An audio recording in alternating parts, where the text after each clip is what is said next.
Salut à tous, c'est Aralia, j'espère que vous allez bien. On se retrouve dans une nouvelle vidéo du dessin manga tout simplement, comme c'est que je fais sur cette chaîne.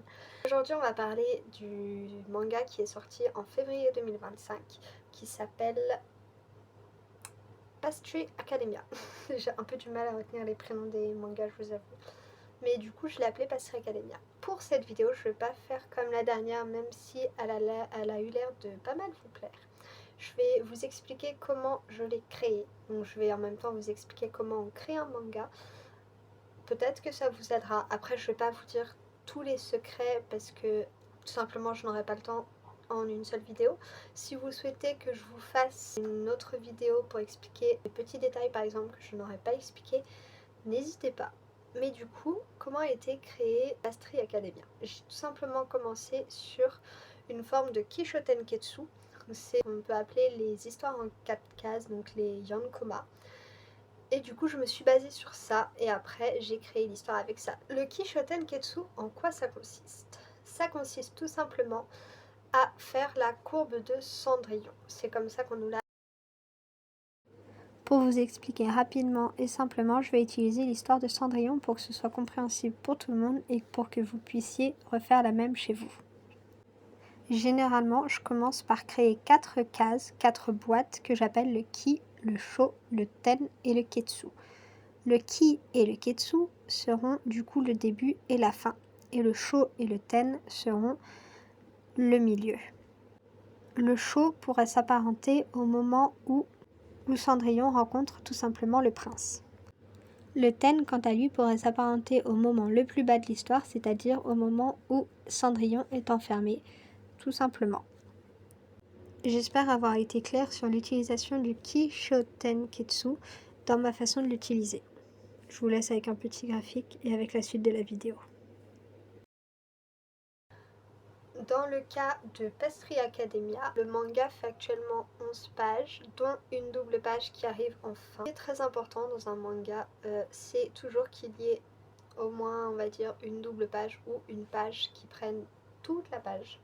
Pas plusieurs cases, mais ça doit être le moment le plus culminant, on va dire, du manga où ça doit faire la page.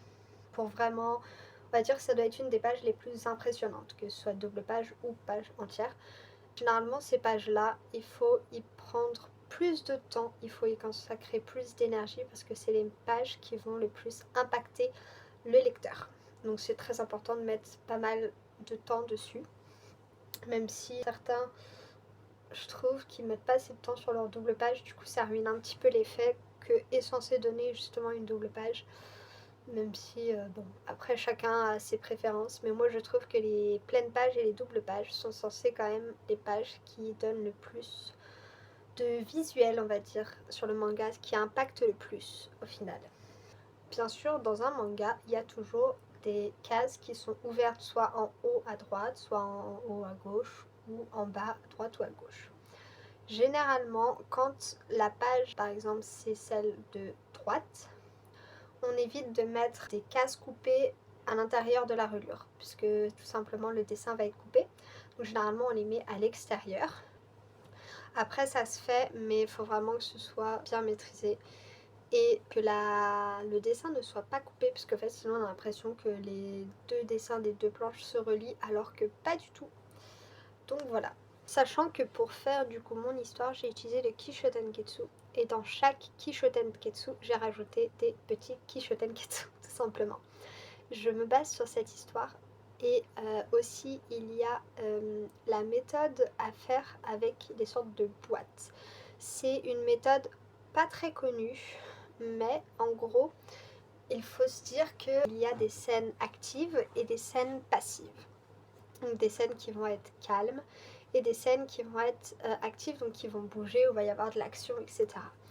Dans ce cas-là, si je me souviens bien de ce que j'ai appris à l'école, il ne faut pas faire plus de 3 scènes actives d'affilée ou 3 scènes passives d'affilée. Genre par exemple, il faut faire une scène active, 2 scènes passives, 2 scènes actives, une scène passive, etc. Enfin, il faut essayer de varier comme ça pour éviter justement que ce soit trop passif, que le lecteur justement se lasse de la lecture, ou que ce soit trop actif, et que le lecteur dans ce cas-là en ait marre et se dit non mais c'est pas possible, comment le héros il peut survivre à tout ça, il lui faut un moment de repos quand même à un moment. Enfin bref, généralement dans les moments du coup actifs, on a les moments les plus importants, les moments qui impactent niveau force, niveau évolution du personnage. Et généralement dans les moments passifs, on a parfois des retours dans le passé où on voit ce qui s'est passé dans les personnages dans leur enfance par exemple. On a sinon des moments plus calmes, par exemple si je prends l'exemple de My Hero Academia, pour moi les moments passifs ça va être quand il va être en classe, quand il va discuter avec ses amis, etc. Alors que les moments actifs ça va être les combats, les entraînements, vraiment, bon là c'est vraiment, je pense que les moments passifs et actifs se reconnaissent.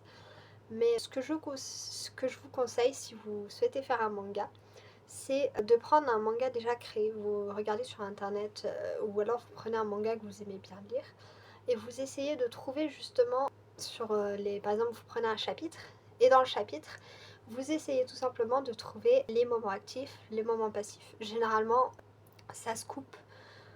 Donc soit ça se coupe à des moments où par exemple la nuit tombe, on change de scène, etc. Donc là on sait que du coup on va arriver sur une nouvelle boîte. Et chaque boîte du coup c'est soit passif, soit actif. Voilà.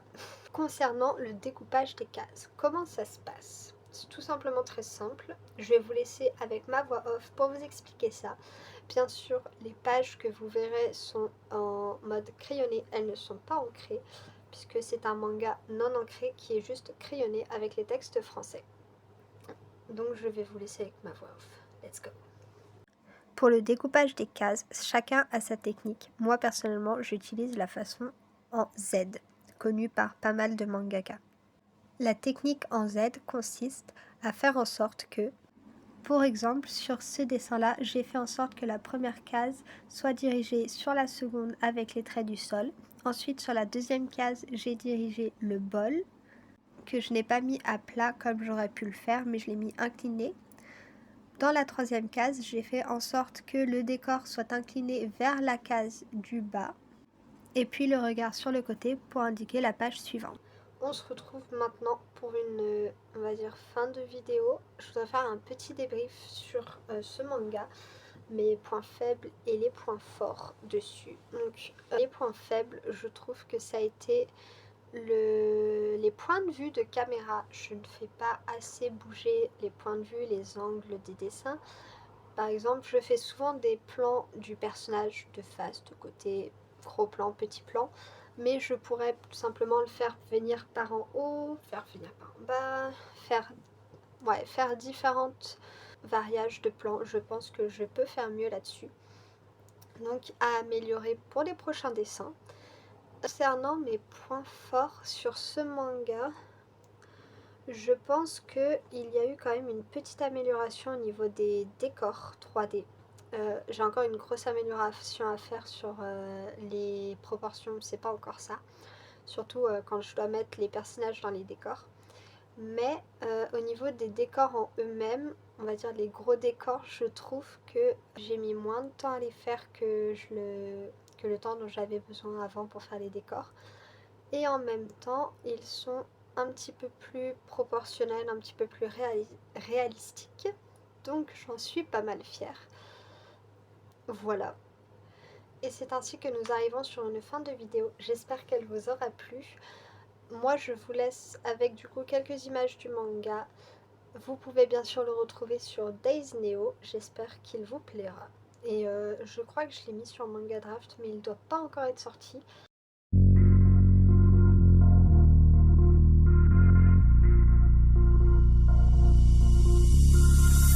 I need your touch, and I will show you just one's enough. About it flowing now, but no, go hard, but no, a spark, but no. What am I doing wrong? I feel your clutch pulling me through. I try not to rush to impress you now, but no, go hard, but no, a spark, but no. What am I doing?